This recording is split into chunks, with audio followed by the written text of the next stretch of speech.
प्रधानमंत्री नरेंद्र मोदी ने खेलो India dialogue के तहत देश के युवा खिलाड़ियों और छात्रों के साथ एक वर्चुअल संवाद के दौरान स्क्रीन और प्ले स्टेशन से कहीं ज्यादा खेल के मैदान की अहमियत पर जोर दिया है। उन्होंने अपने संबोधन में इस बात पर खास बल दिया है कि आज की पीढ़ी को डिजिटल गेमिंग से निकालकर मैदान की तरफ लाने की जरूरत है, क्योंकि असली मानसिक और शारीरिक विकास खेलों के जरिए ही संभव है। प्रधानमंत्री नरेंद्र मोदी ने विश्वास जताया है कि आज भारत के स्पोर्ट्स फ्यूचर और एथलीटों पर देश का भरोसा लगातार तेजी से बढ़ रहा है, जो आने वाले समय में देश की खेल संस्कृति को और ज्यादा मजबूत करेगा। सरकार के भविष्य के रोड मैप का जिक्र करते हुए पीएम मोदी ने स्पष्ट किया है कि हमारे सामने साल 2036 के ओलंपिक की मेजबानी और उसमें शानदार प्रदर्शन करने की एक बड़ी चुनौती है, जिसके लिए अभी से युवा खिलाड़ियों को तराशने की जरूरत है। और इसी विजन को आगे बढ़ाते हुए सरकार देश भर में एक मजबूत और आधुनिक स्पोर्ट्स इकोसिस्टम तैयार करने के लिए पूरी तरीके से प्रतिबद्ध है, ताकि जमीनी स्तर से प्रतिभाओं को खोजकर उन्हें ग्लोबल मंच दिया जा सके।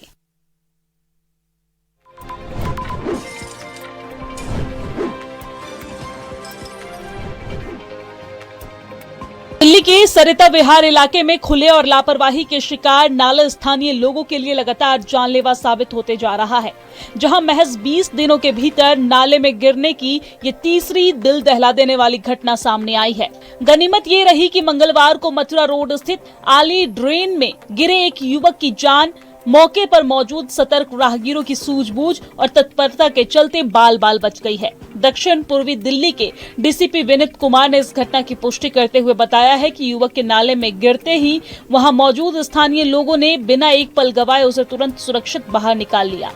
इस लगातार हो रही दर्दनाक घटनाओं से स्थानीय निवासी में नगर निगम और प्रशासन के प्रति भारी आक्रोश व्याप्त है, क्योंकि बार बार शिकायतों के बावजूद भी इस खुले नालों को ढकने के लिए कोई ठोस कदम नहीं उठाए जा रहे हैं। सोशल मीडिया पर इस घटना का वीडियो वायरल होने के बाद दिल्ली की सुरक्षा व्यवस्था और बुनियादी विकास के दावों पर एक बार फिर से बड़े सवाल खड़े होने लगे हैं। फिलहाल पुलिस और स्थानीय प्रशासन इस मामले की गंभीरता को देखते हुए इलाके के अन्य खुले नालों की सुरक्षा जांच कराने और आवश्यक कदम उठाने की बात कह रहा है।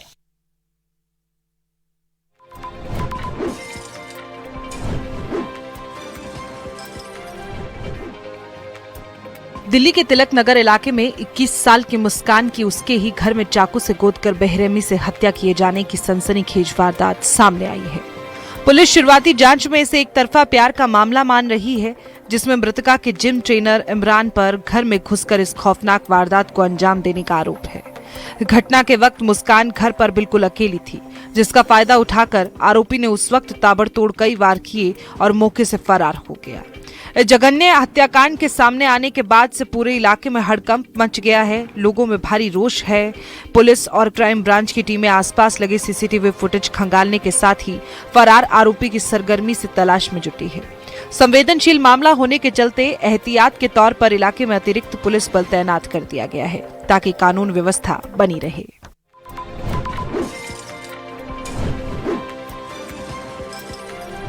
शामली जिले में जिम से बाहर अपनी कार में बैठने जा रहे लोकप्रिय हरियाणवी सिंगर और यूट्यूबर अंकित बालियान की बदमाशों ने ताबड़तोड़ गोलियां बरसाकर हत्या कर दी।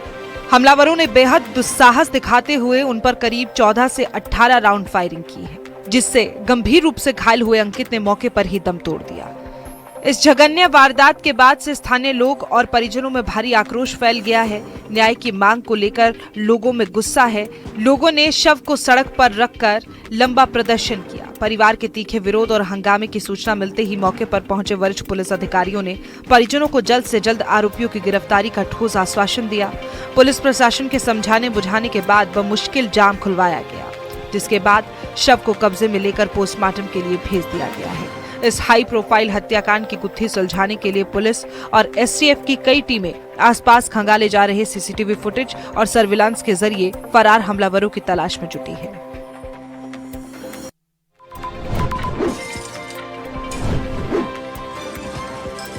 ग्रेटर नोएडा की एक प्रतिष्ठित हाउसिंग सोसाइटी में डिलीवरी बॉय के मामूली वेरिफिकेशन को लेकर एक महिला का बेहद शर्मनाक और हाई वोल्टेज ड्रामा सामने आया है। ड्यूटी पर तैनात सुरक्षा गार्ड द्वारा नियमों के तहत डिलीवरी बॉय को रोकने पर महिला इतनी आग बबूला हो उठी कि उसने मर्यादा की सारी हदें पार कर दी। वायरल हो रहे इस सनसनीखेज वीडियो में वो महिला सोसाइटी के गार्ड्स पर धूस जमाते हुए बदतमीजी करती और बेहद भद्दी गालियां बकती नजर आ रही है। बात यहीं खत्म नहीं हुई, बल्कि गुस्से में अंधी हो चुकी महिला ने पीड़ित गार्ड के खिलाफ अपमानजनक और आपत्तिजनक जाति सूचक शब्दों का भी खुलकर इस्तेमाल किया। ये घटिया और दबंगई भरा वीडियो जैसे ही सोशल मीडिया के विभिन्न प्लेटफॉर्म पर वायरल हुआ, नेटिजन्स में भारी गुस्सा फूट पड़ा और लोग महिला के खिलाफ सख्त कानूनी कार्रवाई की मांग करने लगे। मामले की गंभीरता को देखते हुए स्थानीय पुलिस ने वायरल वीडियो का तुरंत संज्ञान लिया और पीड़ित गार्ड की शिकायत के आधार पर आरोपी महिला के खिलाफ मुकदमा दर्ज कर आगे की कानूनी कार्रवाई शुरू कर दी गई है।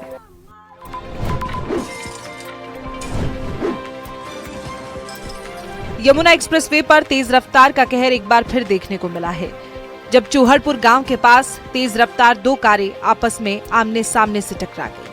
टक्कर इतनी जबरदस्त थी कि दोनों गाड़ियां बुरी तरह क्षतिग्रस्त हो गई है और एक्सप्रेसवे पर वाहन चालकों के बीच अफरा तफरी मच गई है। इस भीषण सड़क हादसे में दोनों कारों में सवार 2 लोग गंभीर रूप से घायल हो गए, जिन्हें मौके पर मौजूद लोगों की मदद से तुरंत नजदीकी अस्पताल पहुंचाया गया। दुर्घटना के बाद एक्सप्रेसवे पर वाहनों की लंबी कतारें लग गई हैं और कुछ समय के लिए यातायात पूरी तरह बाधित हो गया है। सूचना मिलते ही स्थानीय पुलिस मौके पर पहुंची और क्रेन की मदद से दोनों दुर्घटनाग्रस्त कारों को साइड करवाकर रास्ते को खाली कराया गया। पुलिस ने क्षतिग्रस्त वाहनों को कब्जे में लेकर यातायात को सुचारू रूप से चालू कर दिया है और पूरे मामले की गंभीरता से जांच की जा रही है।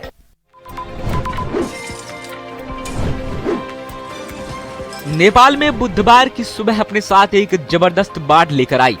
तिब्बत से आए जल सैलाब ने नेपाल के 2 जिलों रुसाबा और धाडिंग में जमकर तबाही मचाई। गाड़ियां, सड़कें, पुल और टावर, पानी सबको बहा ले गया। अधिकारियों ने बताया कि तिब्बत की ओर से आई बाढ़ सुबह करीब 9 बजे भोटे कोशी नदी में उफान के साथ आई। इससे रुसाबा और धाडिंग के साथ साथ काठमांडू के पास का नुवाकोट जिला भी प्रभावित हुआ। अचानक आए इस जल सैलाब के बाद सर्च और रेस्क्यू ऑपरेशन चलाने के लिए नेपाल की सेना ने 12 हेलीकॉप्टर तैनात किए हैं। त्रिशूली में मिलिट्री सेंटर को अस्थायी अस्पताल बनाया गया। अचानक ये कैसे हुआ, अभी तक इसके बारे में साफ तो कुछ सामने नहीं आया है। हालांकि अधिकारियों का कहना है कि रुसाबा में बारिश के कारण तो बाढ़ नहीं आई। उनका मानना है कि तिब्बत की ओर भारी बारिश या एवलांच के कारण ऐसा हुआ है।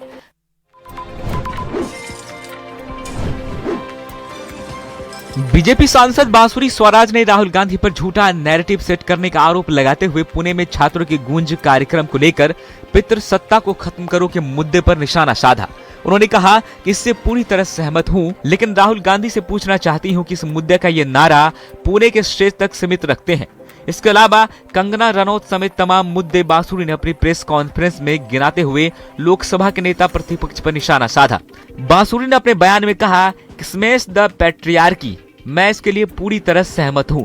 मैं राहुल गांधी जी से पूछना चाहती हूं कि क्या आप स्मैश द पैट्रियार्की का नारा पुणे के स्टेज तक सीमित रखते हैं और आप अपनी कांग्रेस पार्टी में राजनीतिक प्रतिसत्ता को संरक्षण देते रहते हैं।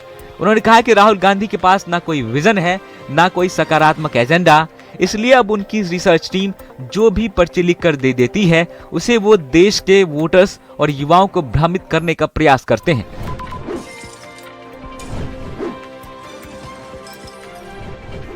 दिल्ली में भारी और रिकॉर्ड बारिश के बाद कई इलाकों में जल भराव को लेकर उपराज्यपाल तरनजीत सिंह संधू ने अधिकारियों को युद्ध स्तर पर कार्रवाई के निर्देश दिए हैं। मंगलवार देर शाम हुए उच्च स्तरीय बैठक में उन्होंने सभी विभागों और एजेंसियों के प्रमुखों को मौके पर रहकर राहत, बचाव और जल निकासी कार्यों की निगरानी करने को कहा। एलजी ने स्पष्ट किया कि जल भराव को आपदा मानकर पूरी सरकार को समन्वय के साथ काम करना होगा। संवेदनशील इलाकों में पहले से पंप लगाने और जल निकासी व्यवस्था मजबूत करने के निर्देश दिए गए। उन्होंने सोशल मीडिया और मीडिया से मिलने वाली शिकायतों पर भी तत्काल कार्रवाई सुनिश्चित करने को कहा है।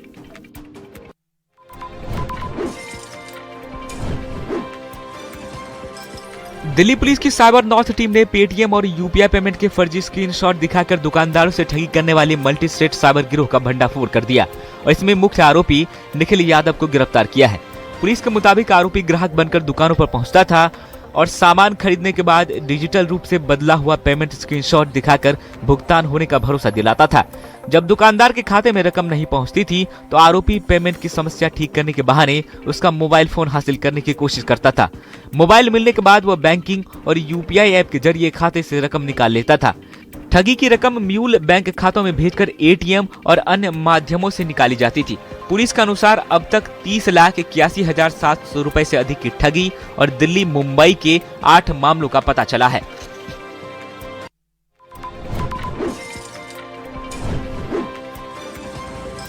कपास हेड़ा स्थित एक निजी कंस्ट्रक्शन कंपनी के खिलाफ मजदूरों ने बकाया मजदूरी के भुगतान की मांग को लेकर प्रदर्शन किया। मजदूरों के समर्थन में भारतीय कंस्ट्रक्शन मजदूर संघ भी धरना प्रदर्शन में शामिल हुआ। मजदूरों का आरोप है कि कई महीनों से उनकी मेहनत की कमाई का भुगतान नहीं किया गया। उनका कहना है कि पिछले करीब 8 महीनों से इस मामले को लेकर कंपनी के अधिकारियों से बातचीत की जा रही है, लेकिन हर बार आश्वासन मिलने के बावजूद समस्या का स्थायी समाधान नहीं हुआ। मजदूरों का आरोप है कि जब भी उन्होंने अपनी मजदूरी की मांग उठाई, उन्हें अलग अलग कारण बताकर टाल दिया गया। लंबे समय तक इंतजार करने के बाद आखिरकार मजदूरों को धरने का रास्ता अपनाना पड़ा।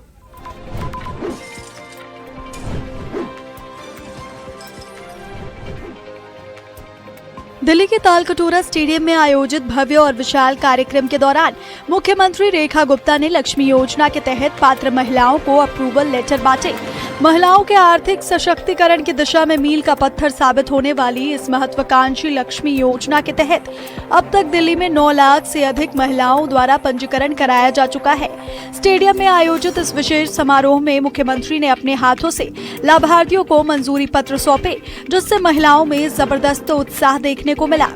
इस योजना के अंतर्गत प्रशासनिक रूप से स्वीकृति पाई गई पात्र महिलाओं के बैंक खातों में आगामी 1 सितंबर से प्रतिमाह 2500 रुपए की आर्थिक सहायता राशि आनी शुरू हो जाएगी।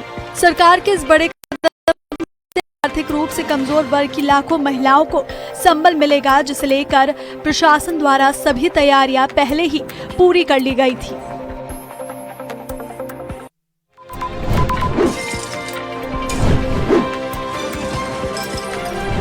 गाजियाबाद के इंदिरापुरम इलाके में बीती रात पुलिस और बदमाशों के बीच हुई ताबड़तोड़ फायरिंग में एक शातिर चेन स्नेचर के दाहिने पैर में गोली लग गई है। पकड़े गए आरोपी की पहचान दिल्ली के रहने वाले मनोज बनवारी के रूप में हुई, जो लंबे समय से दिल्ली एनसीआर में वारदातों को अंजाम दे रहा था।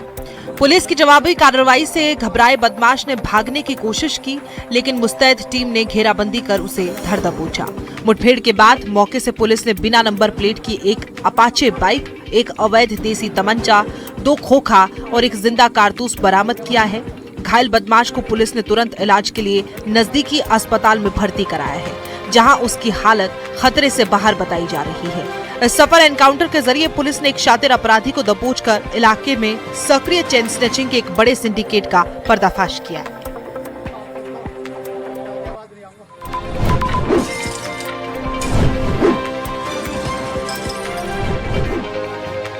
पानीपत में भ्रष्टाचार के खिलाफ एंटी करप्शन ब्यूरो ने एक बड़ी और ताबड़तोड़ कार्रवाई करते हुए जमीन की रजिस्ट्री के नाम पर खेल करने वाले रसूखदारों को बेनकाब कर दिया। आरोप था कि पटवारी सुभाष और उसका सहायक उस्मान जमीन की रजिस्ट्री करने के एवज में पीड़ित से 35,000 रुपए की भारी भरकम रिश्वत की मांग कर रहे थे, जिससे तंग आकर पीड़ित ने सीधे एसीबी का दरवाजा खटखटाया। शिकायत मिलते ही सतर्क हुई एसीबी टीम ने बिना कोई वक्त गवाए एक अचूक योजना बनाई और भ्रष्टाचार के इस खेल का पर्दाफाश करने के लिए शहर में एक सटीक ट्रैप बिछा दिया। छापेमारी के दौरान टीम ने आरोपियों के पास से रिश्वत के वो नोट भी सफलतापूर्वक बरामद कर लिए, जिनके जरिए भ्रष्टाचार का ये काला कारोबार चल रहा था। फिलहाल कानूनी कार्रवाई शुरू कर दी गई है, जिससे भ्रष्ट अधिकारियों में हड़कंप मच गया है।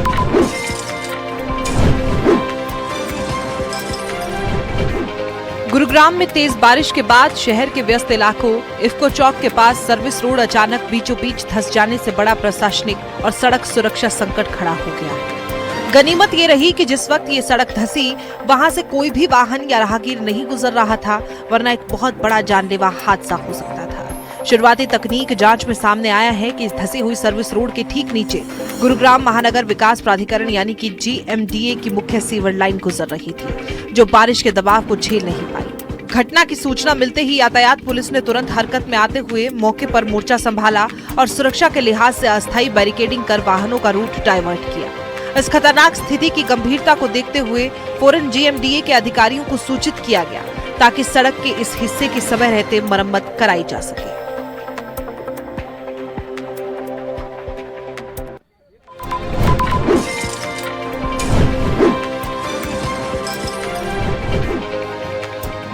फरीदाबाद में एंटी करप्शन ब्यूरो ने भ्रष्टाचार के खिलाफ एक और बड़ा प्रहार करते हुए आबकारी विभाग के एक बड़े अधिकारी को शिकंजे में लिया।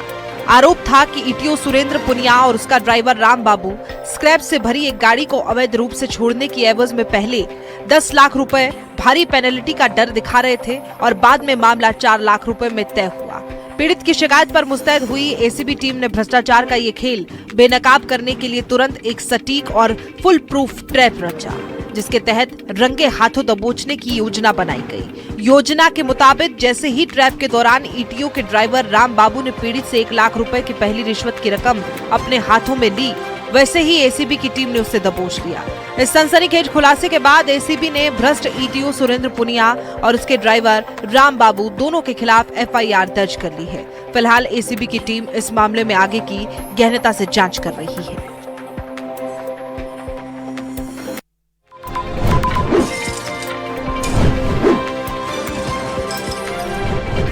बागपत के काठा टोल प्लाजा पर टोल टैक्स चुकाने को लेकर दबंग युवकों और टोल कर्मियों के बीच जमकर लात घुसे और मारपीट होने का सनसनीखेज मामला सामने आया है। आरोप है कि करीब आधा दर्जन गाड़ियों में सवार होकर आए कुछ युवकों ने बिना टोल दिए वहां से जबरन बैरियर हटाकर निकलने की कोशिश की थी। जब मौके पर मौजूद टोल कर्मियों ने उनकी इस हरकत का विरोध किया तो देखते ही देखते दोनों पक्षों के बीच विवाद इतना बढ़ गया कि वहां खूनी संघर्ष शुरू हो गया।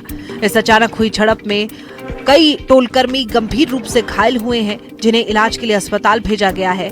मारपीट का ये पूरा लाइव वीडियो अब सोशल मीडिया पर वायरल हो रहा है, जिसमें युवकों की दबंगई साफ नजर आ रही है। घटना से गुस्साए टोल कर्मियों ने वायरल वीडियो को सबूत के तौर पर स्थानीय पुलिस को सौंप दिया है और आरोपियों के खिलाफ सख्त कानूनी कार्रवाई की मांग की गई है।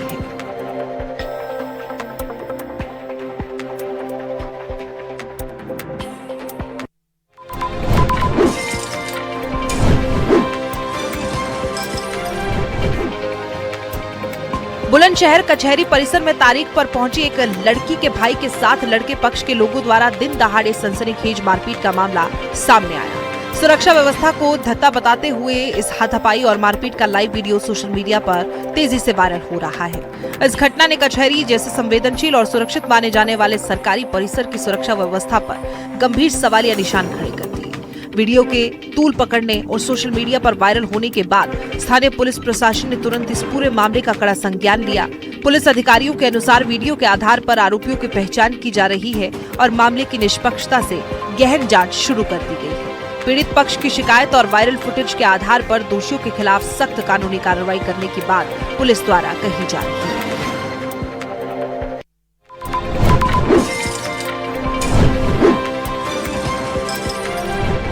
चीनी भले ही महंगी हो गई हो, लेकिन उत्तर प्रदेश के कानपुर में मुफ्त की मिठास के आगे एक्सपायरी डेट भी सस्ती पड़ गई। पनकी इंडस्ट्रियल एरिया में कचरे के ढेर पर एक्सपायर्ड चॉकलेट और टॉफियां क्या पहुंची, लोगों की ऐसी भीड़ उमड़ी जैसे डंपिंग यार्ड नहीं, मुफ्त की मिठास की दुकान ही खुल गई हो। जिसको मौका मिला वो चॉकलेट लेकर समेटने लगा। वायरल वीडियो में लोग कचरे के बीच से चॉकलेट टॉफियां चुनकर घर ले जाते नजर आ रहे हैं। अब सवाल यह है कि जिस सामान को खराब होने के बाद फेंक दिया गया, उसे घर ले जाने की ऐसी जल्दी आखिर क्यों? मुफ्त की चीज देखकर शायद लोगों को यह याद नहीं रहा कि चॉकलेट मीठी हो सकती है, लेकिन एक्सपायर्ड चॉकलेट सेहत के लिए कड़वी पड़ सकती है। और वीडियो देखकर बस इतना ही कह सकते हैं, मुफ्त का चंदन घिसने में कोई बुराई नहीं, बस नंदन की सेहत न घिस जाए।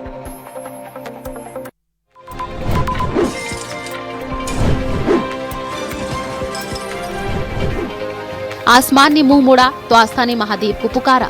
उम्मीद की नजरें बादलों पर थी, लेकिन जब बादल नहीं बरसे तो भक्तों ने महादेव के दरबार में जल चढ़ा करके बारिश की गुहार लगा दी। उज्जैन में मानसून का आधे से ज्यादा वक्त गुजर चुका है, मगर बारिश का भी इंतजार है। इसी आस में हाटकेश्वर महादेव मंदिर में विशेष पर्जन्य अनुष्ठान शुरू किया गया। पारी के शिवलिंग पर 1001 छिद्र वाले कलश से सहस्त्र धारा जलाभिषेक, एक साथ हजारों जलधाराएं और हर बूंद में बस एक प्रार्थना, महादेव अब मेघ बरसाओ। इसके साथ 31 प्रकार की जड़ी बूटियों से महारुद्र अभिषेक भी किया गया। दारू, हल्दी, आंबा हल्दी, काली हल्दी, बच और हरड़ जैसी औषधियां शिव को अर्पित की गई। मान्यता है कि पर्जन्य अनुष्ठान संकट निवारण और सर्व कल्याण की कामना से किया जाता है, लेकिन इस बार प्रार्थना सिर्फ मंदिर की चौखट तक सीमित नहीं, दुआ उस हर खेत के लिए है जो आसमान की ओर टकटकी लगा करके बैठा है। यह अनुष्ठान सावन पूर्णिमा तक जारी रहेगा और भक्त इंतजार कर रहे हैं कि कब महादेव की कृपा बन करके यही जल धाराएं आसमान से बरसेंगी।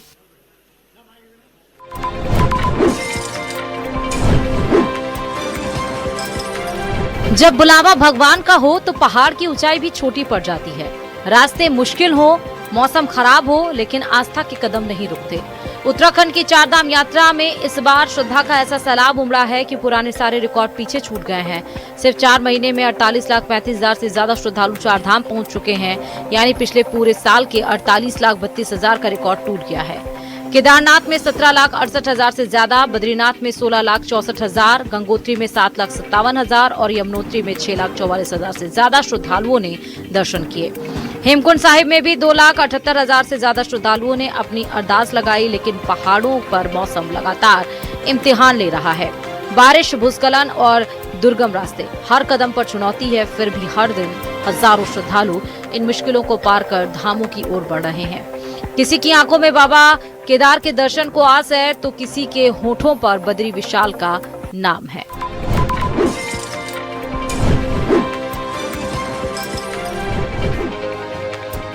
उड़ीसा के जाजपुर से सामने आया ये वीडियो बारिश के बाद सड़क पर आए सैलाब की भयावह तस्वीर दिखा रहा है। तेज बारिश के बाद सड़क पर पानी का बहाव इतना बढ़ गया कि देखते ही देखते एक कार उफनते पानी की चपेट में आ गई। कार में सवार लोगों के लिए कुछ पल बेहद डरावने रहे। चारों तरफ पानी का तेज बहाव और बीच सैलाब में फंसी कार। मामले की जानकारी मिलते ही फायर सर्विस स्टेशन की टीम मौके पर पहुंची।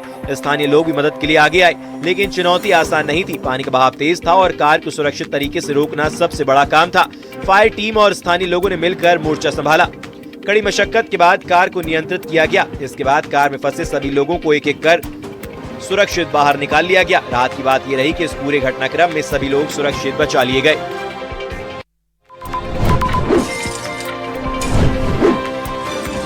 एक तरफ जंगल से निकली मां अपने बच्चे के साथ सड़क पर थी और दूसरी तरफ मोबाइल कैमरे लिए लोगों की भीड़। सवाई माधोपुर के रणथंभौर में गणेश धाम के पास का ये नजारा देखकर हर कोई हैरान रह गया।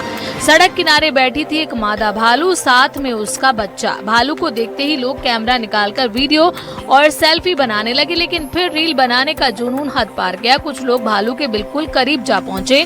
कैमरा भालू पर था, लेकिन अगले ही पल भालू की नजर लोगों पर पड़ गई। अपने बच्चे को खतरे में देख मादा भालू अचानक आक्रामक हो गई। वो उठी और हमला करने की मुद्रा में खड़ी हो गई। बस ये मंजर देखते ही लोगों के होश उड़ गए। जो कुछ सेकंड पहले रील बनाने के लिए आगे बढ़ रहे थे, वही अब जान बचाने के लिए पीछे हटने लगे। गनीमत रही भालू ने हमला नहीं किया, लेकिन इस तस्वीर ने एक बड़ा सवाल खड़ा कर दिया। आखिर इंसान कब समझेगा कि जंगल कोई सेल्फी पॉइंट नहीं है? कुछ सेकंड की रील के लिए वन्य जीव के इतने करीब जाना इंसान और जानवर दोनों के लिए खतरा है। बिहार के मुजफ्फरपुर में एक दिल दहला देने वाली और रूह कपा देने वाली तस्वीर सामने आई है। वीडियो में साफ देखा जा सकता है कि बड़ी करबला इलाके में सड़क पर खेल रहे एक मासूम बच्चे पर आवारा कुत्तों ने अचानक जानलेवा हमला कर दिया। कुत्ता मासूम को बेरहमी से जमीन पर गिराकर लगातार नोचता रहा। बच्चा दर्द से चीखता चिल्लाता रहा, लेकिन काफी देर तक कुत्ता रुकने का नाम नहीं ले रहा था। मासूम की चीख पुकार सुनकर जब आसपास के लोग डंडा लेकर दौड़े, तब जाकर कुत्ते ने बच्चे को छोड़ा और वहां से भागा। इस खौफनाक हमले में मासूम बुरी तरह लहूलुहान हो गया है, जिससे परिजनों ने तुरंत अस्पताल में भर्ती कराया है। इस पूरी घटना का रोंगटे खड़े कर देने वाला ये सीसीटीवी फुटेज अब सोशल मीडिया पर वायरल हो रहा है। ओडिशा के जाजपुर में कुदरत के कहर और रोंगटे खड़े कर देने वाली लाइव रेस्क्यू की खौफनाक तस्वीरें सामने आई। भारी बारिश के बाद सड़क पर आए उफनते सैलाब में एक कार तिनके की तरह बहने लगी, जिसे देखकर हर किसी की सांसें थम गई। इलाके में हुई मूसलाधार बारिश के चलते सड़क पूरी तरह जलमग्न हो गई थी। पानी का बहाव इतना तेज था कि गुजर रही कार का संतुलन बिगड़ गया और वो सीधे सैलाब के बहाव में खिंचती चली गई। कार में सवार लोग बीच पानी में फंस गए। सूचना मिलते ही स्थानीय फायर सर्विस स्टेशन की टीम और जाबाज ग्रामीण तुरंत हरकत में आए।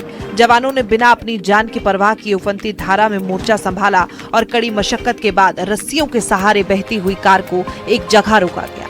फायर सर्विस कर्मियों और ग्रामीणों की सूझबूझ से कार में फंसे सभी लोगों को सुरक्षित बाहर निकाल दिया गया। समय पर मिली मदद ने एक बहुत बड़े और दर्दनाक हादसे को टाल दिया है।